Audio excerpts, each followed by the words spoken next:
The mother asked her son to study, but instead, he played a funeral game, crying beside the ceremony. Hehehe, ha ha ha. All of this happened because, while studying, he saw adults performing a funeral procession and began imitating them in a similar manner. Your mother told you to learn to read, but you're playing a funeral game instead. When will you become a successful person? The mother scolded. Mom, I'm just copying the adults.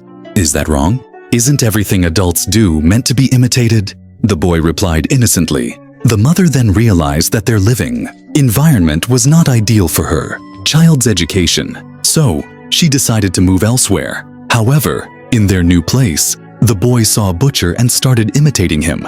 Fresh meat, 5 caddies. Come by, nothing tastes better than this.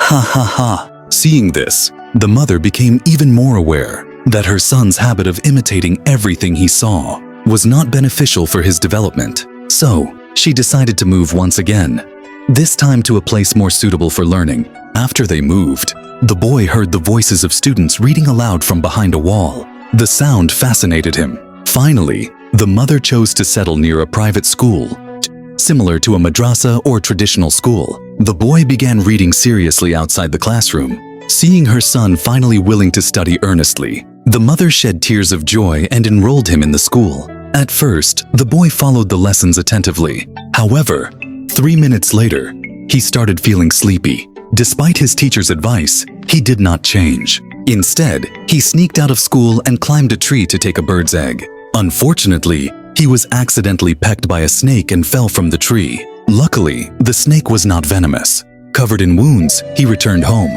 When he arrived home, his mother, who was weaving, asked, "Have you returned from school? How were your lessons today?" "The lessons were good, Mom. I studied well." The boy replied. "Did your teacher scold you?" No, Mom. Don't lie."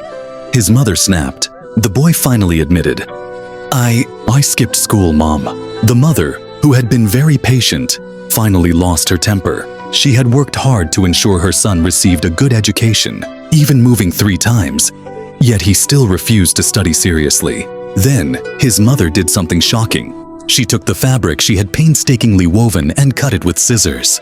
"Mom, why are you cutting the finished fabric?" the boy asked in surprise. "Yes, it's a waste, but I'm doing it because I'm angry." His mother replied, "Why are you angry?" "Because you skipped school."